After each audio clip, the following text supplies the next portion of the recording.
আজকে একটা চিকেনের রেসিপি তোমাদের সাথে শেয়ার করব। দেখো এখানে চিকেনটা ম্যারিনেট করে রেখেছি, সকালে ম্যারিনেট করে রেখে দিয়েছিলাম, এখন হচ্ছে বিকেলবেলা। তো এখন আমি রান্নাটা করে নেব।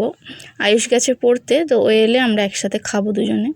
তো এখানে দেখো ময়দা নিয়েছি, ময়দার মধ্যে একটু নুন দিয়েছি, তো ভালো করে একটুখানি মিশিয়ে নিলাম। আর এখানে নিয়েছি একটা ডিম, যদি লাগে পরে আরেকটা ডিম নিয়ে নেব। তো ডিমের মধ্যেও নুন দিয়েছি, দিয়ে ডিমটা ভালো করে ফেটিয়ে নিলাম। তোমরা চাইলে ডিম আর ময়দার মধ্যে কিছু মশলাও অ্যাড করতে পারো, কিছু গুঁড়ো মশলা। যেহেতু আমি মাংসটা ম্যারিনেট করে রেখেছিলাম, তাতেই অনেক মশলা রয়েছে, তো সেই কারণে আমি আর আলাদা করে ডিম আর ময়দার সাথে কোনো মশলা অ্যাড করলাম না। তো কড়াইতে তেল গরম হচ্ছে, এখানে আমি দেখো চিকেনের একটা পিস নিলাম, তো এর মধ্যে ভালো করে ময়দা দিয়ে একটা কোটিং করলাম। তারপর ডিমে দেবো, ডিমের সাথে দিয়েও একটা কোটিং করব।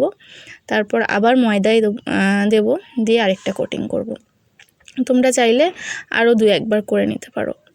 তো এরপরে আমি তেলে দিয়ে দেবো। তেলে দেওয়ার পর এটা লো আঁচে ঢাকা দিয়ে বেশ কিছুক্ষণ ভেজে নিতে হবে, তারপর লাল লাল করে তুলে নিতে হবে। লো আঁচে বেশ কিছুক্ষণ ধরে করতে হবে এই কারণেই, যাতে চিকেনটা ভেতর থেকে সফট আর জুসি হয়, সেই কারণেই। তো চলো রান্নাটা আমি করছি, তোমরা দেখতে থাকো। আর যদি তোমাদের ভালো লাগে রেসিপিটা ট্রাই করো। এই রান্নাটা আগে আমি অনেক দিন আগে করেছিলাম, মনে আছে। তখন আমার কাছে এই বড় ফোন ছিল না, ছোট্ট একটা নোকিয়ার ফোন ছিল, স্ক্রিন টাচই, তবে এত বড় বড় ফোনগুলো তখন ছিল না। তো তখন প্রথম ইউটিউব দেখতে শিখেছিলাম, তখন সেখান থেকে দেখেই রান্নাটা শিখেছিলাম। এই বিয়ের পরেই বলতে পারো।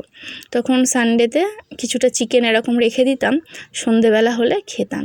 ওই 2-3 পিস করতাম, করে খেতাম। তখন ছেলেও ছিল না, ওই একাই খেতাম, এরকমভাবেই কাটতো। তখনকার দিনের কথা বেশ মনে পড়ে গেল। তো দেখো আমার রান্নাটা হয়ে গেছে। একটু শসা, পেঁয়াজ, টমেটো সস আর একটু মেয়োনিজ দিয়ে আমি সুন্দর করে ডেকোরেশন করে নিয়েছি।